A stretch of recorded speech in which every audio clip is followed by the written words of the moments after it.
Okay, so good morning. Welcome, everyone. We have this week's share is sponsored by the Bakalenik family for several occasions. First of all, in honor of Eliezer Bakalenik's birthday, which was last week. Happy birthday, Eliezer. And for their grandparents who have yortzites and birthdays between Grand Purim and Tanis Esther, Yisrael ben Meir, the yortzeit was Yud Daled Ador, Yekusiel Dov ben Shmuel, whose yortzeit was on Yud Gimel Ador, and Malta Bas Manya, whose birthday was Purim. So thank you for that. And as you heard, we're going to talk about Parshas Tisa and the Parshas Parah today. Okay, I just want to first reaffirm the wishes of the birthday wishes to Eliezer Bakalenik. He always participated. I used to give a share once a week in person. Now a share is given online, but he was always a participant. When I say participant, I mean more than just being there. He was very much involved in the share, and he sometimes would point out very important ha'aros and show sources for different points that were raised during the share. And also, I point out that in his youth, that he lived in the Soviet Union, and he's one of those, the young group who, in a sense, helped keep Torah alive at that time. As a matter of fact, at one point, when the Rabbanim from the United States, Rav Rifkin Zatzal, who was the chief rabbi of St. Louis, was sent to write Gittin, which were very necessary in the Soviet Union at that time. They didn't have, today you have to a certain degree of flourishing Jewish life in the Soviet Union, but at that time it was mostly people who were religiously underground beforehand. And he was one of those that helped in the Rav Rifkin, in his endeavors, and others who came from the United States. So we just want to wish him many more birthdays, to him and his whole family, to continue, that they should continue with added strength in their dedication and the devotion to Torah. I also just want to take this opportunity to apologize, but because of Purim, I don't usually drink until Ad Lo Yada Benora Hamanul Baruch Mordechai, but I apparently drank enough that to forget to send out the notice about or to arrange for the notice to be sent out about the shir. So some of the people, the notice was sent out early this morning. So some of the people got it late, and perhaps because things that are done in a rush, sometimes people are overlooked. So perhaps someone didn't get the notice. I just want to offer my apologies because of that. Okay, this week is Parshas Parah and Parshas Tisa. And Tisa deals with the golden calf, the sin of the golden calf. And there is a connection between the two. But before I go into the connection between the two, I want to mention that there is a Tosfos that seems to indicate, Tosfos in Brachas and Tosfos in other places, that seems to indicate the Gra tries to say that it's a mistaken girsa, but there is Tosfos Shita appears that not only Parsha Zachar is based on a biblical mitzvah, on a mitzvah d'oraisa, but also Parshas Parah is based on a mitzvah d'oraisa. And from the Shulchan Aruch, it appears that that has some basis, although the Vilna Gaon feels that it's not true. Because the Shulchan Aruch says that people who live in villages or in areas where there is no minyan should make an effort And let me point out that if someone wasn't able to because of COVID, not to worry. There's many shitas to the contrary, that it should make an effort on Shabbos of Parshas Zachor and Parshas Parah to be in an area where they'll have access to a minyan. So they should be able to hear the reading of Parshas Parah and Parshas Zachor, which is based on a mitzvah d'oraisa. Now the question arises: why is it that why should they be any different?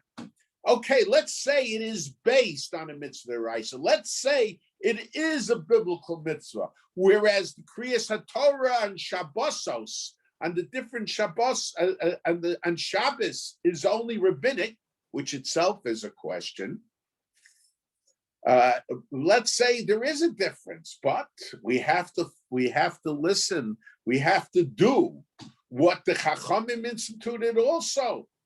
We're not karoyim chas v'shalom, who do not accept the words of our sages.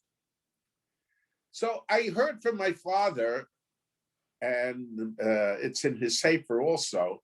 He says that in reality, there's no specific mitzvah, d'oraisa, no biblical mitzvah to hear Parshas Zachor the Shabbos before Purim.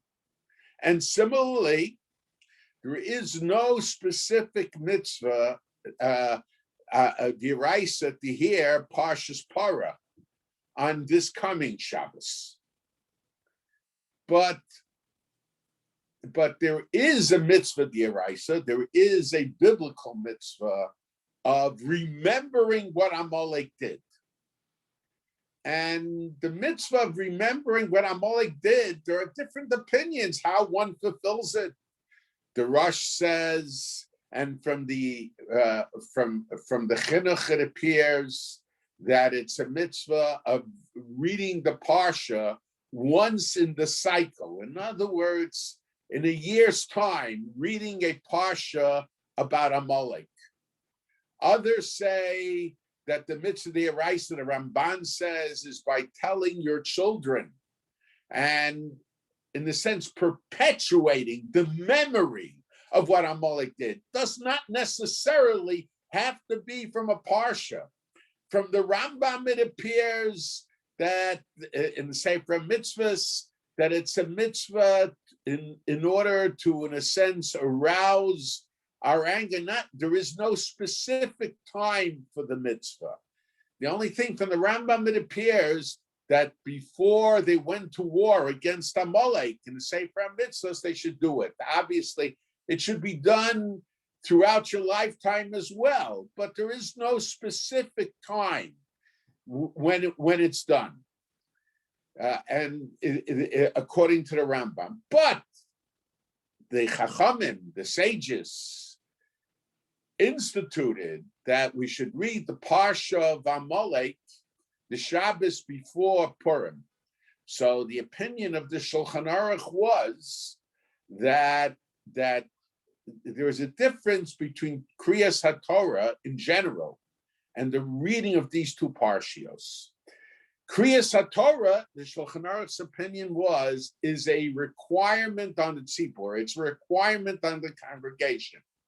In other words, according to the Shulchan Aruch, and this was not Reb Chaim's opinion, but according to the Shulchan Aruch, in theory, I am not required to go to shul to hear Kriyas HaTorah. If I am in shul and there is a minyan, and I am there, so I might be required to stay to hear the Kriya.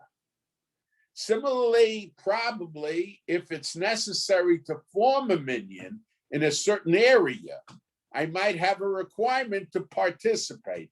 It's a mitzvah on the tzibur, it's a mitzvah on the community. Kriyas HaTorah, according to the Shulchan Aruch, was not a mitzvah on the individual. Reb Chaim held to the contrary. But Parshas Parah and Parshas Zachor, there it was a mitzvah on the individual to hear those parshios? Why did the Chachamim, why did the sages institute that these kriyos, these readings should be different? Because even though the reading at these times are only rabbinic, but it's based on a mitzvah d'oraisa, it's based on a biblical mitzvah. And since it's based on a biblical mitzvah, and the biblical mitzvah is a requirement on the individual, so they made these kriyos, these readings, as a mitzvah on the individual. Why? Now, the question though is, why is it that these parshios were chosen to be mitzvos d'oraisa of Kriyas HaTorah? And I think it's very simple. The reason is because by Amalek, we have to understand it's milchama l'Hashem ba'Amalek midor dor. It's a war against, it's God's war. We are acting as the agents of God. So we have to read, especially according to the Rambam, before we go to war. The Rambam in Sefer Mitzvah says that Schiras Amalek is before the war takes place. We have to realize that we are going as agents of God. So we read the Parsha of Amalek to recognize that we are agents of God. But the question is, in regard to Parshas Parah, why is there a biblical mitzvah of reading Parshas Parah? And where is that mitzvah? Schiras Amalek, we know, Zocha is the share. Amalek, remember what Amalek did to you. But where is the mitzvah about Parshas Parah? My father bases it on a Gemara in Yuma, but we won't have time. I just want to mention a simple answer that I think where it comes from. It says, "Vayiraber Hashem Moshe Lemor in Parshas Parah, Zos Chukas HaTorah." This is the decree of the Torah. Asher Tziva Hashem Lemor, that God commanded. Daber al bnei Yisrael, speak to the Jewish people. Now the pasuk seems strange. It should say, "Vayedaber Hashem Moshe ve'Aaron Lemor." God spoke to Moshe and Aaron, saying, "Daber al bnei Yisrael, speak to the people of Israel." Zos chukas haTorah. This is the command. It says Zos chukas haTorah first. This is the chok. This is the ordinance of the Torah, and then it says Daber al bnei Yisrael, speak to the Jewish people. So, in other words, speaking to the Jewish people is part of the Chukas HaTorah. It's part of the command of the Torah. And since it's part of the command of the Torah, so when it's obvious that when the Tosfos held that when they made the offer Parah, when they took the ashes of the red cow, so when they made it, they would read the Parsha. The Parsha would be read. And it could be commemorating that event. The Chachamim instituted that on the Shabbos, the Shabbos after Purim. So the between Purim and Pesach, between Purim and Rosh Chodesh Nisan. So we should read Parshas Parah to commemorate the fact that that was part of the mitzvah. And why was it necessary? As Rashi says, why does it say Zos Chukas HaTorah? This is the command of the Torah. Because Rashi says the Umos Olam, the nations of the world, will Monenes Yisrael. They torture, intellectual torture of the Jewish people. Maha mitzvah hazos. What is this command? A paraduma. Matam. What is the reason for it? And because of this, they try to intellectually, because the mitzvah paraduma is beyond human comprehension. Shlomo HaMelech himself, King Solomon, the wisest of all men, said he did not know the reason for Parshas, for Parah, for Paraduma, the taking of the red cow, the slaughtering of the cow, the using of the ashes together with the Mayim Chayim, with the live waters, as part of the process of purification of somebody who came in contact with the dead. It's a chok. It's beyond our ability. There is a reason, but it's beyond our ability to understand. Parshas Parah reminds us of our limitations of understanding. Man thinks he's capable of understanding everything. People write books about the Holocaust, whatever it is. And especially when we deal with death, people write books, people make lots of money. Why bad things happen to good people? But the answer is we really don't understand. We really can't understand.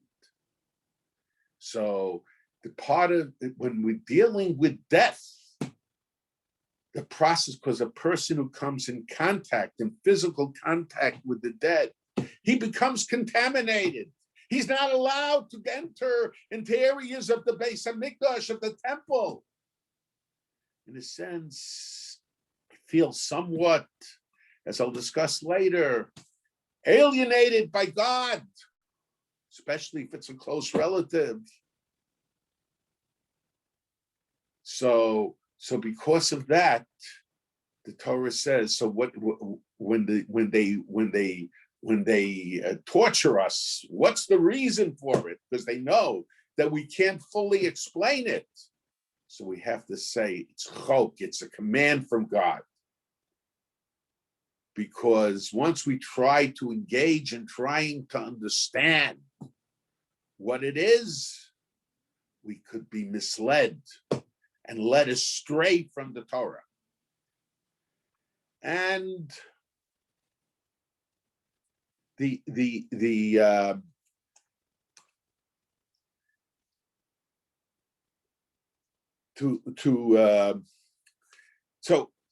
it's very interesting that Parshas Parah. So that's why we have to read the Parsha, because when we read the Parsha before the making of the Paraduma, so that emphasizes the point. It's a command from God, and that's what we have to know. It's a command, and we submit to the command. Now, it's very interesting that according to Rashi in Parshas B'Shalach, Parshas Parah was given at Morah. The Rishonim point out in other words, because the Jewish people at Morah sinned, so certain parshios of the Torah were given to the Jewish people. According to Rashi, there are different parshios, different opinions mentioned in Gemara and Sanhedrin, mentioned in the Chilta. Rashi seems to have a shita that's different than both the Gemara and Sanhedrin and the Chilta. He probably had some basis for it, but Rashi says what was given there, Parshas Parah was given there. The laws of Parah was given there originally, but it did not take effect till much later. It was given again to take effect. Initially, at Morah, it was given for study purposes before the halachas, before the halacha was enforced, and then the laws of Shabbos were given there, and the laws of dinim were given there, according to Rashi. Some form of civil law was given there. Some say Shev Mitzvahs B'nai Noach were given. Okay, but the question is, we have to understand, why was it necessary for Parshas Parah to be given at that time? Now, Parshas Parah also, Moshe Darshan points it out, and it's all Rashi cites from Moshe Darshan. He says, why is it paraduma? Why is it that the cow is used and is burnt, and the ashes of the cow, well, after it's slaughtered, of course, after it's slaughtered, the ashes are used together with Mayim Chayim, with the living waters to sprinkle on someone who came contaminated because he came in contact with the dead. Why a Parah? Because the Jewish people built an egel. They sinned. That's in this week's Sedra, Parshas Tisa. They made a golden calf when they thought Moshe was dead, when Moshe didn't return from Mount Sinai. And they said, Elu Elohecha Yisrael, this is your God, O Israel. And so Rav Moshe Darshan says, the Paraduma, that's the mature cow, comes and cleans up the mess that its child did. The Egel Hazav, the young golden calf. Now, so in a sense, the Egel Hazav, the Paraduma is a kapara. It's an atonement. It's an atonement for the sin of the golden calf, which is in this week's Sedra.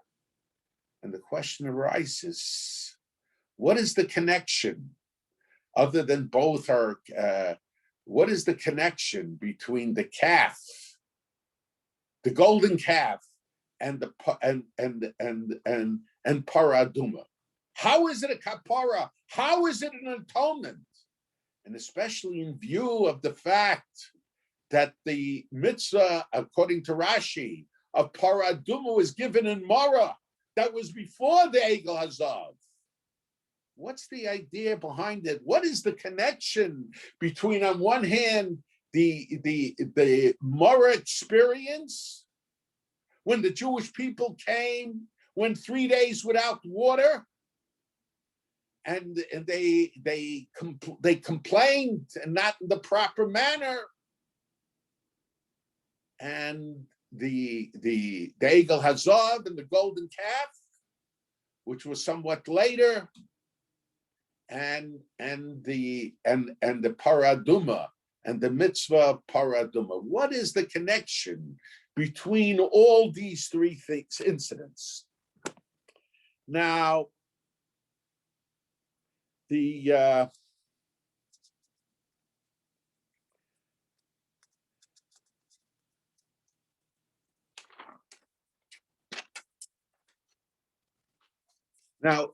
question, my uncle raises a question. Rav Moshe Darshan tried to explain paraduma. So the question is, how does Rav Moshe Darshan come and explain paraduma? The Torah says it's a chok, it's a decree. So how does Rav Moshe Darshan come and suggest an explanation? Shlomo Amalek, King Solomon himself said, we can't understand it. And my uncle said that we have three types of reasons. We have reasons of why something happened, why we got this mitzvah, why there was a decree. And we have what? We have how. How does something take effect? And then we have a type of decree, a reason of what. When it comes to paraduma, we are not capable of understanding why. And equally, we are not capable of understanding the whole concept of tumah of tahara, of contamination because of coming in contact with the dead. And at the same time, tahara of purification from that contamination. And that's what Shlomo HaMelech said, I don't know. But the what? What is the lesson that we can derive from it? That we can understand. That we can comprehend. And I always mention that varies from time to time, from place to place. To me, it might have one message. To another person, it might have another message. To one generation, it'll have one message. To another generation, it'll have another message. that is, so Moshe Darshan was coming to explain what was the what to him appeared to be the message of Paratuma. But that's something that we're all at liberty to suggest our own explanation. What is the reason? What do we learn from Paratuma? Now,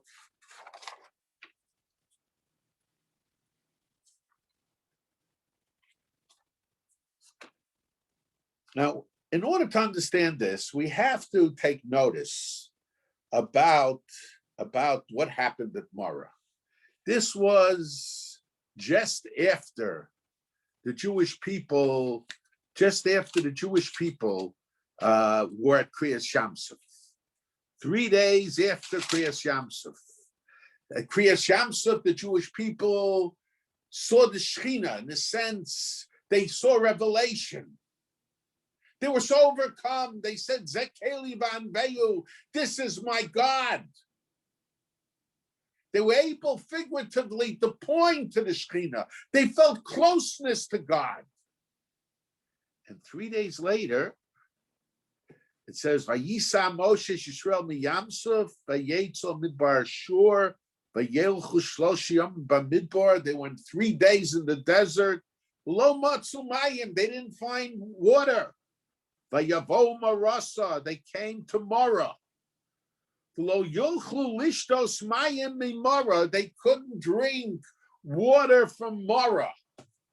Why? Ki marim haim. So the simple explanation is because the waters were bitter. There is a Medrash Tanchuma. I saw Atzgrove quotes in the name of the Baal Shem Tov, but it's really in one of the versions of the Medrash Tanchuma. I guess when Atzgrove will translate Medrash Tanchuma, they'll be able to make a change in their notes on the Chumash.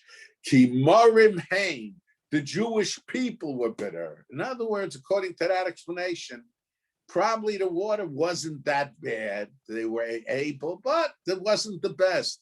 But they were bitter from their experiences in Egypt, whatever it was. And because they were bitter, they felt that the water, they were not capable of drinking the water. Al Kain Kara Shema Mara. Therefore, they called the place Mara, bitterness. The people complained against Moshe and Aaron, saying, "What shall we drink?" And their God, God told them to Moshe threw a tree in the water, and the tree sweetened the water, and then God. And then there they got an ordinance, and they got an ordinance, and there a decree and an ordinance, and there they were, and there he tested it. God tested the Jewish people. So in a sense, but it's very interesting. So now it's 3 days after Kriyas Yamsuf, when they were such a high level of Rasa Shivchaliyam Mashalorah Yecheskel Ben Buzi, the former maidservant at the sea, saw the revelation. 3 days later, they're complaining against God. Some say if they were thirsty, they should have said to Moshe, perhaps you could do something. What should we do? But it was done in a revolting manner, revolting against Moshe. And by revolting against Moshe, they were revolting against HaKadosh Baruch Hu also. So there's an interesting Gemara in Bava Kama. The Gemara in Bava Kama says that Kriyas HaTorah, Gemara is talking about Kriyas HaTorah. So the Gemara says that Moshe Rabbeinu, actually the Gemara says Nevi'im shebenehem, the prophets among them, but the Rambam says specifically it was Moshe Rabbeinu.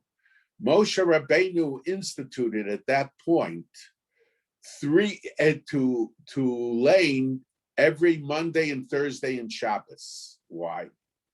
Because he saw they went 3 days from sensing the presence of the Shekhinah, and they revolted against God. So he felt there was a necessity to prevent the Jewish people from going 3 days without Torah. And the Ein Mayim Ela Torah, Mayim, water is Torah, because the Navi refers to Torah as water. So it says they went 3 days and without water, without Torah, and the Gemara's expression is v'ninalu. They became exhausted. They became tired. Now, it's very interesting, this idea of becoming tired. In other words, it will result of tiredness. So in order to prevent or to limit this from reoccurring, Moshe Rabbeinu instituted the laning of Torah on Shabbos, on Monday, and on Thursday. So there shouldn't be 3 days without Torah. Now, when the Gemara in Bava Kama says that Moshe Rabbeinu instituted a very short Kriyas HaTorah. The Kriyas HaTorah was just 3 psukim, 3 verses. Later on, Ezra came, and Ezra instituted that it should be 10 verses. And the question, from the Rambam, it appears that if somebody will do only 3 verses, today he will not even fulfill the takana of Moshe Rabbeinu, because Ezra had the power. Why?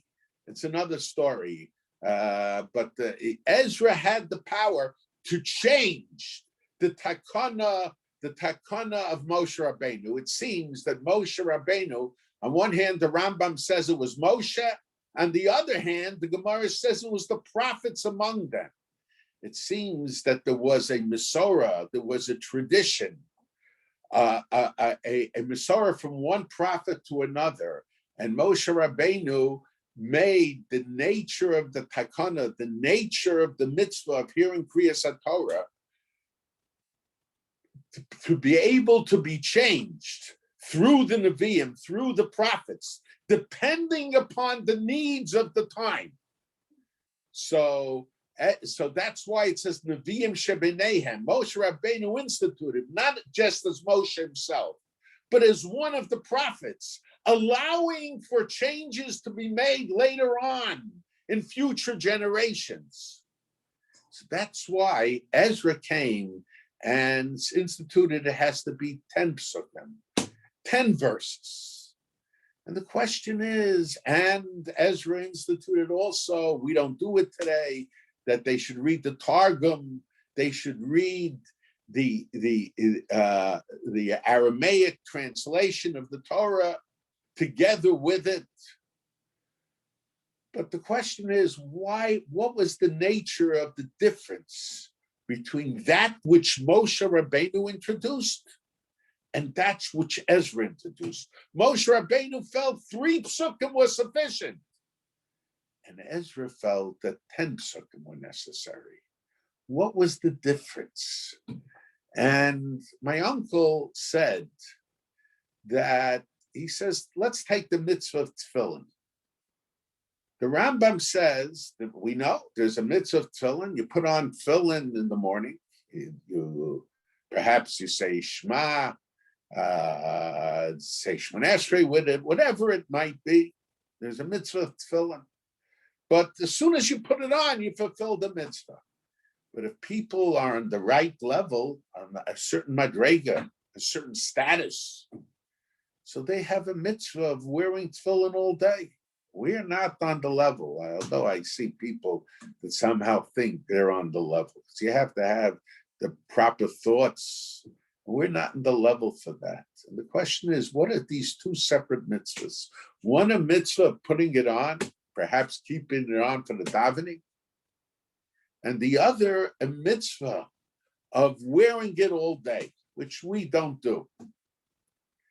And my uncle said, he mentions that the Rambam says that in talking about the significance of the mitzvah of tefillin, he says, the Rambam says that when one has the tefillin on him, he's a Yerushalayim, he has fear of heaven, he's an unav, he's modest. In other words, the tefillin is not just a mitzvah of putting on. That's one mitzvah. There's a mitzvah of putting on the tefillin.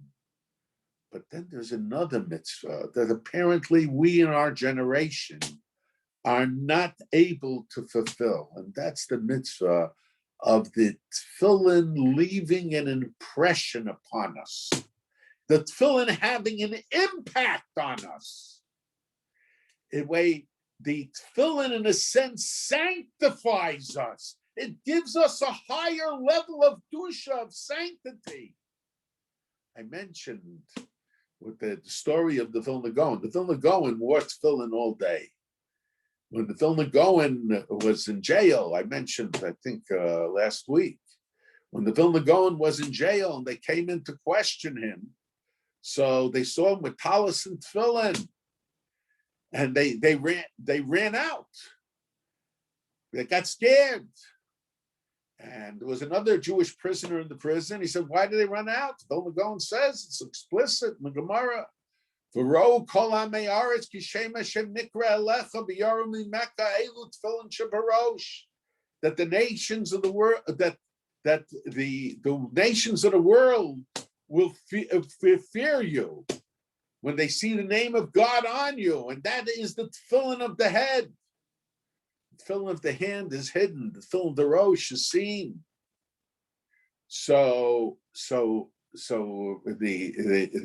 person felt, okay, I'll do the same thing. They came in to question him, and not only didn't run out, they beat him up. So he asked the Vilna Gaon, why is it with you? You're able to, they get scared of you, and with me, they beat me up. So the Vilna Gaon says, it says, Elu tefillin shebarosh. These are the tefillin in the head. It doesn't say these are the tefillin on the head. In other words, there is a mitzvah of wearing tefillin. But tefillin shebarosh is where the tefillin has an impact, an influence upon me, where it changes me. It raises my level of dusha, of sanctity. So tefillin, on one hand, is a mitzvah of wearing the tefillin, putting it on. But there's another mitzvah in having the tefillin having an impact on my personality, on my spiritual level, of being mekadesh me and sanctifying me. And my uncle said that was, in a sense, the difference between the takana of Ezra and the takana of Moshe. Ezra, he instituted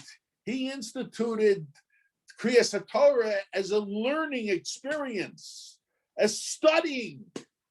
That's why it had to be 10 psukim. 10 psukim, my uncle says, is based, and the Asara Batlanim.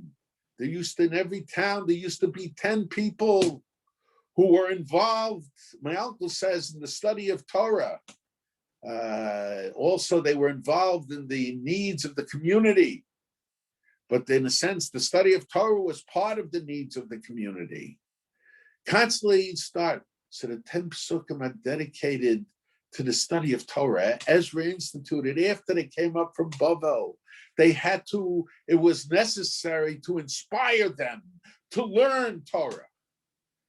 However, to give them the opportunity to learn Torah, to ensure that they will learn Torah. However, with the 3 psukim that was instituted by Moshe, it was not instituted for learning purposes. The mitzvah of Talmud Torah, my uncle said, did not begin at that time yet. The mitzvah of Talmud Torah started from the time of Matan Torah. But Parshios were given to them to learn. Why? Because through the learning of Torah, that has an impact on a person, in a sense that raises his dusha. I would add that when you learn Torah, when you study Torah, when you hear Torah, even if you don't understand it, when you have a Torah experience, so you sense closeness to God. The Balatanya says Torah Lishma means dveikus, closeness to God. Rabbi Chaim Voloshin disagreed, but he said, no, you certainly need dveikus. He says, when you learn Torah, after a certain amount of time, you should stop for a moment to feel the closeness to God that you get through the Torah. So on one hand, Torah is an intellectual study. And Ezra instituted Kriyas Torah as the study of Torah, as a mitzvah of limud Torah. Whereas Moshe instituted it because they were thirsty, they were tired, they were exhausted. So the Torah, in a sense, refreshed them spiritually. And I want to explain what my uncle said. I don't know that he meant it this way, with something else that he said. In Parshas Zachar, which we read a week ago, it says, "Va'ata oye fi yageya v'lo yorei elahim." You were tired and worn out and didn't fear God. And according to many of the Mefarshim, there is a machlokus. V'lo yorei elokim means the Jewish people. There is a machlokus. Some say it means Amalek. But according to those who say it means the Jewish people, there seems to be an identification between Oye Fiyageya, tired and worn out, and lack of fear of God. How we understand it? On the contrary, Yigia Kapecha Kisochal Ashrecha B'Tolov. When you work and you become tired from the work, that's good. But my uncle said there's a difference between Oyef Yageya, where you're tired and worn out from work, and you're Geya Oyef, and where you're worn out and become tired. In other words, if you start out tired, that's an attitude. If you wake up tired, so every step you take makes you more and more tired. But if you work hard and you become tired from working, well, that's reasonable, that's understandable. That's the way it should be. The problem with the Jewish people when they were going through the desert, from time to time, it was Oyef Yageya. It was tired and worn out. It was an attitude of tiredness. I want to suggest that what is the attitude of tiredness? The attitude of tiredness is a form of depression. When you see people depressed,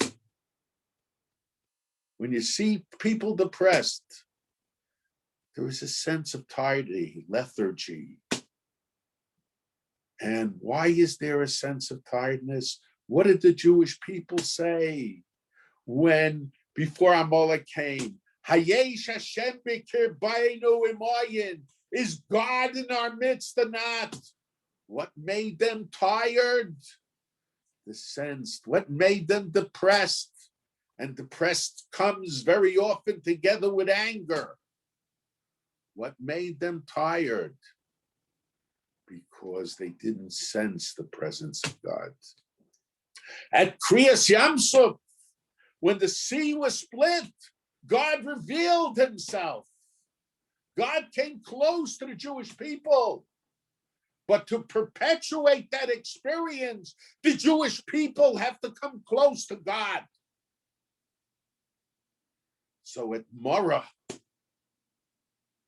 At Marah, the Jewish people, Ninalu, the Gemara says, because of the lack of water, which Dorshe Rishamos had, it was just reflective of their not having Torah. They became tired. It was a form of depression. And depression and anger go hand in hand. And because of that, they rebelled against God. So the Nevi'im Shebenehem, or Moshe Rabbeinu, as the Rambam says, instituted that to overcome this depression, they have to have Torah. They have to have Torah, not so much for the mitzvah of limud Torah, 3 psukim. That's not real learning. Of course, every word of Torah, you fulfill a mitzvah learning, but it's the experience, the closeness to God. The 3 psukim. My uncle said that Moshe Rabbeinu's takana was removed when Ezra instituted it. I don't think so. I think that Ezra, just because of the license that Moshe Rabbeinu gave the future generations, the 2 takanas merged in one. In other words, the mitzvah of limud HaTorah, the mitzvah of limud HaTorah came together. Of Kriyas HaTorah came together with the experience of sensing the presence of God. So Kriyas HaTorah is a mitzvah of sensing the presence of God, of perpetuating the experience of God revealing himself. But it is our responsibility. We have to take the initiative. Why did the Jewish people have to fight Amalek? Because they had to learn, they have to take the initiative. We have to, when somebody is in a state of depression, we have to give them the ability to take the initiative. We have to help them to get out of that state of depression.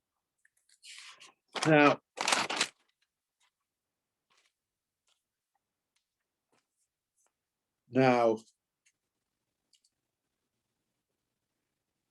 why is it the Jewish people made the Egel Hazav? Why did the Jewish people 40 days before,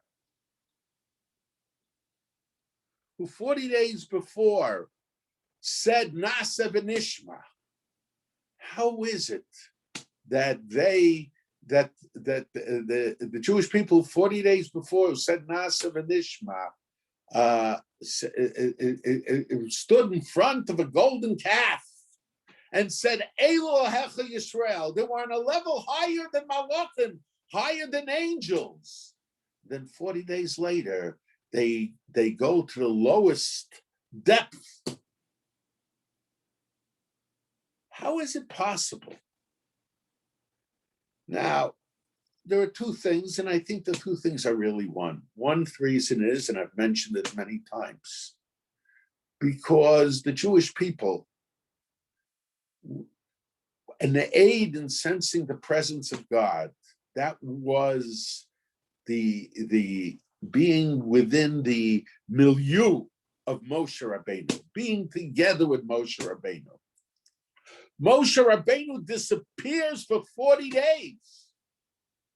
So not only they're not close to Moshe Rabbeinu, but they lose their desire to sense the presence of God. It becomes more difficult to sense the presence of God. But it's more than just that. It wasn't just that Moshe Rabbeinu wasn't there anymore.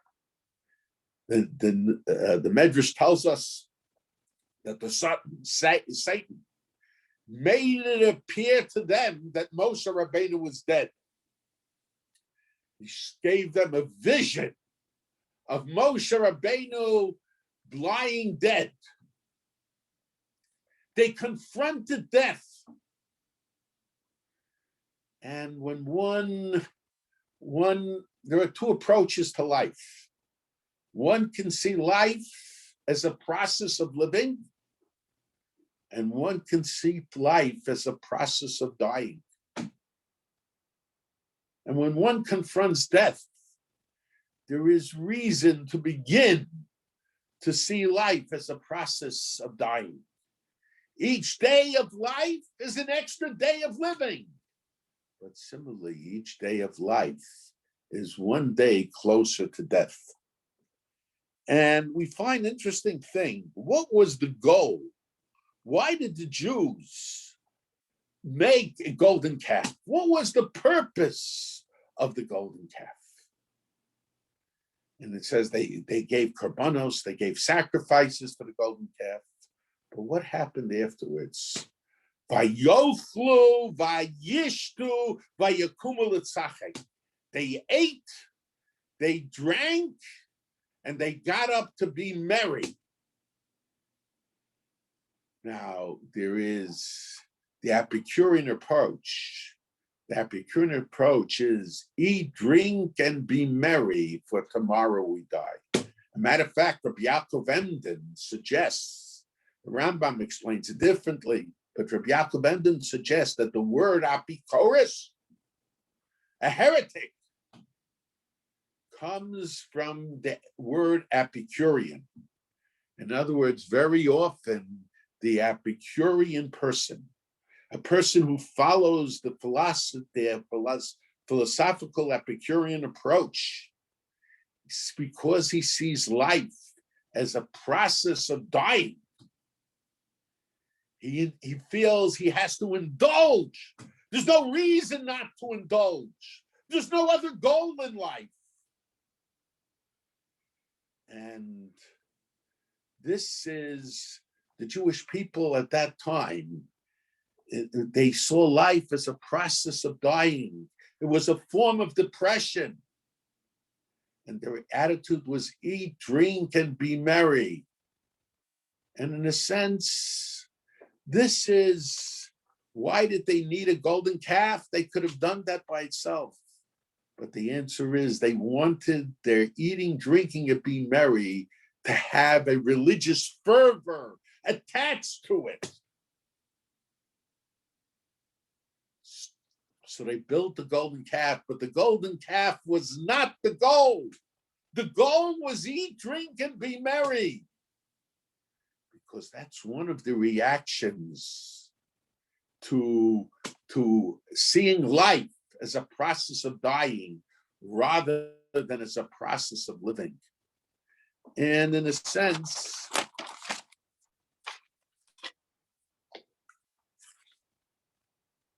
Esav also. Esav, he came from the Sade, he came from the field, and he sold the Bechorah to Yaakov. Why? For a pot of lentil soup. How are we to understand it? That the pot of lentil soup should be worth more than everything else. But what was that day? And that day when he came in, he found out that Avraham Avinu, the one who was closest to HaKadosh Baruch Hu, the first one to recognize God, died. And he said, Imeso Suzokain. If that elderly man, Avraham, died, les din, les dayan, there's no laws, there's no judge. It's eat, drink, and be merry, for tomorrow we die. He confronted death. How did he confront death? By indulgence. But we know that there is another attitude, also not good. That when someone becomes depressed, the attitude is that we see life as, in the contrary, nothing is worth anything. Well, that's a natural reaction. Therefore, I'm not interested in eating and drinking. I don't want to hear anything. Don't tell me anything. I withdraw completely from the world. The opposite of indulgence. And to a certain degree, that was the attitude of Yaakov Avinu. When Yaakov heard Torah Yosef, that his son Joseph, and he was killed, he thought that he was torn apart by an animal. When he saw the clothes of Yosef stained with animals' blood, and he thought it was Yosef's blood. And by Yakumu Banav Lenachmo, Banav Nosov, his sons, his daughters-in-law, whatever it was, stood up to console him. And the Torah says, Vayemoin, he refused. Don't console me, there's no consolation. Anochi Ere Livni Shola, I will go down to the grave with my son. Life became for him a process of dying. But with him, it was a different reaction. It was withdrawal. And the problem is when one falls into a depression, whichever form of depression, it sometimes becomes difficult to change what's happening. And the Torah tells us, but Yaakov Avinu was able to change. When he heard that Yosef was alive, Torah tells us, "Vatechi ruach Yaakov avihem," the spirit of Yaakov became alive again. And the Torah says, "Vayichi Yaakov beretz Mitzrayim shva'as shana." The last 17 years of his life, it wasn't the process of dying; it was a process of living. It should have said Vayeshem. He resided in Egypt 17 years. No, Torah wants to tell us that he was able to change his perspective of life from a process of dying into a process of living. And in a sense, I think that this is the idea about Paraduma. What is Paraduma? Paraduma, we take the red cow. To a certain degree, the red cow, red is the symbol of sin. We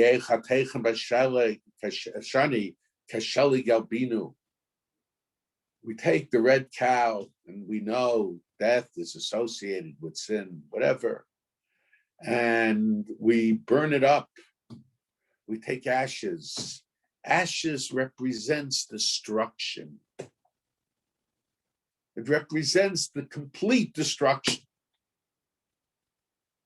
And we combine it with what the Torah calls living waters. And we sprinkle it on the 5th day and the 7th day of a person who came in contact with the dead. A person who comes in contact with the dead. So he's likely to see life as a process of dying rather than a process of living. On one hand, life represents God's withdrawal from man. The neshama is a chelik elokai mimal. And especially if it was a close person. A person who I was close to. A person who I said Tehillim for. Who I begged God. In a sense, a person is likely to see life. See that he was abandoned, chas v'shalom, by God, chas v'shalom. But there is that feeling, why? Why do bad things happen to good people? The questions that people wrote so many books about. And the truth is, we have no answer. It's a chok. It's a decree. The only thing we can do is what? What can I do now? How do I reverse the process? I take the ashes that symbolize destruction. My whole world became destroyed. I see life as a process of dying. And I combine it with living waters. Waters from a stream or a river. And the Kohen sprinkles it on the person who came in contact with the dead, who is likely to see life as a process of dying rather than as a process of living. And the person, in order to emphasize to him that there is a future, why is it that the Jewish people sinned? Because they were slaves. A slave, as I mentioned, only has a present. He has no past. He has no future. He can't perceive the future. He sees everything from the perspective of the present. And in the present, he only sees trouble. And if you see trouble, everything stays the same. But the living waters that comes together with the ashes says, no, out of the ashes can come life also. And so that is the lesson of Paraduma. And that is the connection between Paraduma and Egel Azov. The Jewish people thought that the Egel Hazov, that Moshe was dead. They confronted life, became a process of dying. We have to know that, yes, we encounter difficult times. Every person encounters difficult times, but there is a future also, and we can change the present situation. And at the end of the process of tahara, purification, a person goes into a mikveh. What is the idea behind mikveh? Truth of the matter is, all forms of tumah, all forms of contamination all forms of contamination are associated with death. Shratzim, it's only when they're dead, they're metame. They contaminate. Even tumas nida, that is the death of the egg, even when the tumah that comes from birth, even though a child is born, but the child is taken away, in a sense, the mother feels the loss of the life that was within her. Women very often, after giving birth, they suffer a form of depression. And even saras, when Miriam got saras, Aaron said that she looked like the living dead. So it's an identity. Tumah, contamination in general, has some identification with death, an association with death. And tahara is the idea of life. What's the idea when a person puts their head below the water? He is in a milieu, that person is in a state of non-existence. A person cannot exist underneath water, can't breathe. And when they raise their head, and according to some achronim, it seems the purification from the mikveh doesn't come when you put your head underneath the water. It's only when you begin to raise your body out of the water. Purification comes when in a sense, you go from a state of non-existence into a state of existence, from a state of seeing life as a process of dying into a process of living. And that is the connection between Paraduma on one hand, the Egel Hazav, and at Mara also, there was a sense of depression. Ninalu, they became exhausted. They became tired. They had to refresh themselves, not just with the regular water, but with the waters of Torah also. And that's the lesson that we should learn, that yes, we encounter difficult circumstances, but we can't just look at the present. We have to be able to look at the future also, and to realize that we can reverse the situation in the same manner that Yaakov did, that the Chi Ruach Yaakov Avim, his spirit became alive again.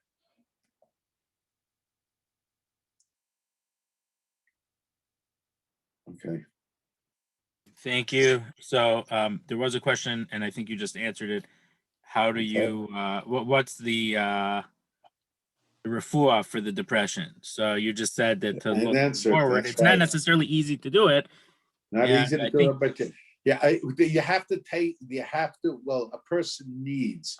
It's very interesting. The Gemara mentions, I think, Rabbi Lezer and Rabbi Yochanan, and one of them was very sick, and the other one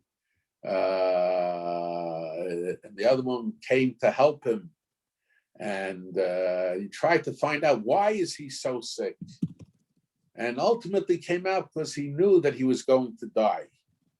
So he at the end he said, "Give me your hand."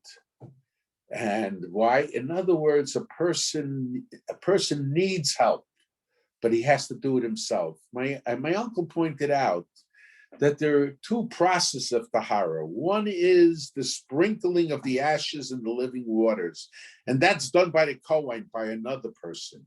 But when a person goes into a mikveh, he puts his head below the water, and then, my uncle didn't say it, he raises his head. That he has to do himself. A person who is depressed, he needs to be given a certain aid to help himself, but he has to help himself also. It can't be done just by an outside party.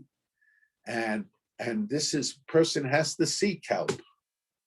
But at the same time, he has to understand the outside party isn't the one who can do it himself.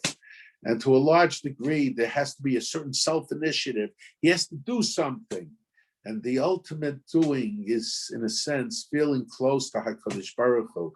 That certainly plays a big role in it also. Yeah, I know someone wants to know, but I think it might be too long, why your uncle felt that Ezra's takana had to replace Moshe's takana. Because the Rambam mentions 10 psukim. First, he mentions Ezra's takana, and he says, and he instituted 10 psukim. And 2 halachas later, he says, if you don't have 10 psukim, there's no mitzvah kriyas Torah. So the question is, why did he have to repeat it? So he wanted it. So my uncle said he repeated it. First time he mentioned that you wouldn't have the mitzvah of Ezra, but then he mentioned it again in order to tell us you wouldn't even have the mitzvah of Moshe Rabbeinu, because the mitzvah of Moshe Rabbeinu came to an end with Ezra. And I think that it's really just they merged into one.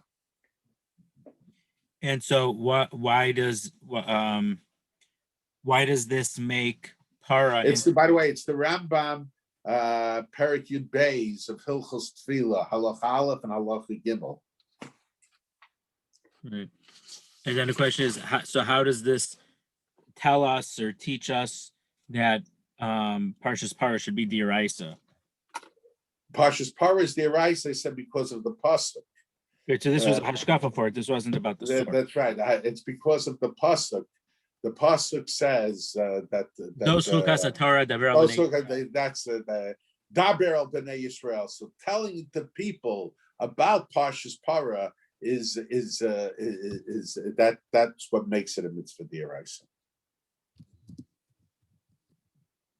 If there's anyone else that has a question, please put it in the chat. Obviously, there were a lot already that I asked on your behalf.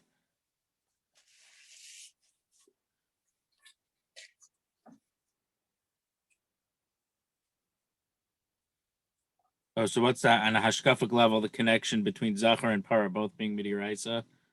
I said that Zachar and Parah, because in both of them we have to emphasize that it's a command from God. By Zachar, it's a command from God because Muhammad Hashem Amalek midor dor, and by Parah, because the Umos Ha'olam tried to tease us, and they say, "What's the reason for this?" You understand? What's the reason for this mitzvah? So we have to say it's a chok, it's a command. We submit to it as a command. So to emphasize that it's a command, when they made the paraduma, it had to be coupled with the kriyas haTorah, which tells us of the command. Why are there some forms of tuma that last longer and some are shorter? Oh, okay. Why are there certain forms of tumah that last longer and last shorter? apparently there was a greater, if from my perspective, well, first of all, the first answer is all a chok, but the second answer is apparently there is a greater need for a person, in order to the person to get over that experience of death, but that association with death, or to teach about how we can overcome that association with death, for him to go through a longer period of time.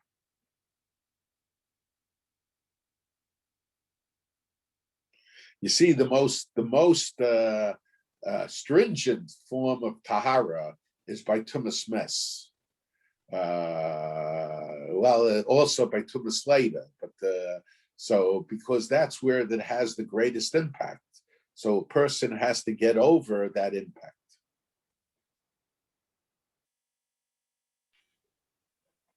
Okay, someone wants to suggest that Amalek sought to remove God from the picture of life. So Amalek There's was no trying question to make about that. He certainly did. He certainly did. He says, "Ein shmi shalem ve'ein kisi shalem achi mach Hashem Amalek min olam." My name is not complete. And what is name? Name is recognition of somebody. And Amalek wanted to remove recognition of God. And as a matter of fact, the Rogatchover says case ka. So the simple explanation, case, which is kisei, is not complete. Ka, which is part of the name of God, and the name of God in itself it's not the full name of God. So that's how. But the Rogatchover said really it should have been case ka. Case and ka being together as one word, and Amalek came and split it, and to remove God as Melech, as king of the world. Through the Jewish people, God be recognized as king of the world. Okay, thank you, Shukach. There's no more questions in the chat, so thank you very much. You're welcome. Thank you everyone for joining. God willing, next week, same time, same place, same link. And again, happy birthday to Eliezer Bakalainik. That's right.